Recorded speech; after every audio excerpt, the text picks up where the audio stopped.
රාත්‍රිය ගැඹුරු වෙනකොට මිනිස්සු නිදාගන්න වෙලාවේ සමහර කතා ජීවත් වෙන්න පටන් ගන්නවා. සියවස් ගණනාවක් පුරා ශ්‍රී ලංකාවේ ගම්මාන අතරින් පාවෙලා ආපු එක අඳුරු නාමයක් තියෙනවා. ඒ තමයි කළු කුමාරයා. මේ දවස්වල බොහෝ දෙනෙක් කතා බහට ලක් කරන කළු කුමාරයා ගැන අද අපි කතා කරමු. කෙනෙකුට ඔහු යක්ෂයෙක්, කෙනෙකුට ඔහු ශාප ලැබූ කුමාරයෙක්, තවත් කෙනෙකුට ඔහු මිනිස් බියෙන් උපන් පුරාවෘත්තයයි. නමුත් ප්‍රශ්නය එකයි. ඇත්තටම මේ කළු කුමාරයා කියන්නේ කවුද? ජනප්‍රවාදවලට අනුව කළු කුමාරයා මුලින්ම සිටියේ මිනිසෙකු විදිහට. ඔහු කුමාරයෙක්. බලය, රූපය සහ අහංකාරයෙන් හිටපු කෙනෙක්. නමුත් බලයට ඇති ආශාව ඔහුගේ ජීවිතය වෙනස් කරා. සමහර කතාවලට අනුව ඔහු රාජ්‍ය බලය ලබා ගැනීමට උත්සාහ කළා. එය අසාර්ථක වූ පසු ඔහුගේ මරණයෙන් පසුව සාමාන්‍ය ආත්මයක් නෙවෙයි අඳුරු බලවේගයක් බවට පත් වුණා කියලා තමයි විශ්වාස කරන්නේ.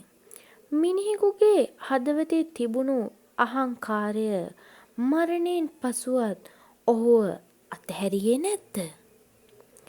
කළු කුමාරයාගේ පෙනුම ගැන කතා කළොත් ජනකථා වලට අනුව ඔහුව විස්තර කරන්නේ උස ශරීරයක් ඇති අඳුරු පැහැති ආකර්ශනීය නමුත් බියකරු පෙනුමක් ඇති පුද්ගලයෙකු ලෙසයි. ඔහු සාමාන්‍ය යක්ෂයෙක් වගේ නෙවෙයි. ඔහුගේ භයානකම දේ කියන්නේ බිය පමණක්ම නෙවෙයි. ආකර්ෂණයත් එක්ක එන අඳුරු බවයි. කළු කුමාරයා ගැන සමහර ජන විශ්වාසවල ඔහු තරුණ කාන්තාවකට සම්බන්ධ අද්භූත බලයක් ඇති චරිතයක් ලෙස සඳහන් වෙනවා. පැරණි ගම්මානවල කියන කතාවලට අනුව නිශ්ශබ්ද රාත්‍රියක දුරින් අමුතු ශබ්ද ඇහෙනවා. ගෙදර ඉන්න අය නිදාගෙන ඉන්නවා. එක මොහොතක කෙනෙක්ට දැනෙනවා Taman ඉන්නේ තනියම නෙමෙයි කියලා. සමහර බියකරු කතාවල භයානකම දේ යක්ෂයා නෙවෙයි. ඒ යක්ෂයා ඇත්ත කියලා විශ්වාස කරන මිනිස් මනසයි. ශ්‍රී ලංකාවේ පැරණි ශාන්ති කර්ම සම්ප්‍රදාය තුල යක්ෂයන් හා අද්භූත බලවේග සම්බන්ධ ප්‍රබල විශ්වාසයන් තිබෙනවා. බෙරහඬ, නර්තනය, මන්ත්‍ර, ආරාධනා මේ සියල්ල එකට එකතු වෙලා මිනිස්සුන්ගේ බියට පිළිතුරු සොයන ක්‍රමයක් වුණා. අඳුරු රාත්‍රියක ගමේ මැද බෙරහඬ කෙනෙක් වෙස් මුහුණක් පැළඳගෙන නටනවා. කවුද? කළු කුමාරයාද? නැත්නම් මිනිසුන්ගෙන් බියෙන් නිර්මාණය වූ රූපයක්ද? අද කාලේ බොහෝ අය මේ කතා බලන්නේ වෙනස් විදිහකට. පැරණි මිනිසුන්ට පැහැදිලි නොවුණු රෝග, බිය සිහින සහ මානසික අත්දැකීම් අද්භූත හේතු වලට සම්බන්ධ කරලා තිබ්බ කියලා තමයි ගොඩක් අය විශ්වාස කරන්නේ. වසර 100 ගණනක් ගත වුණත් කළු කුමාරයාගේ නම තවමත් ජීවත් වෙනවා.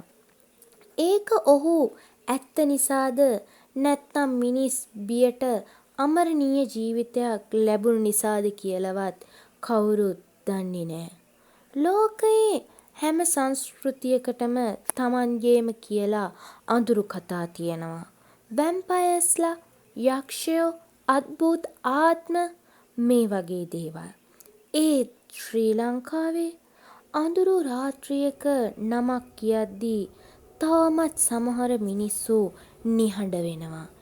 ඒ නම තමයි කළු කුමාරයා. ඔහු ඇත්තටම හිටියද?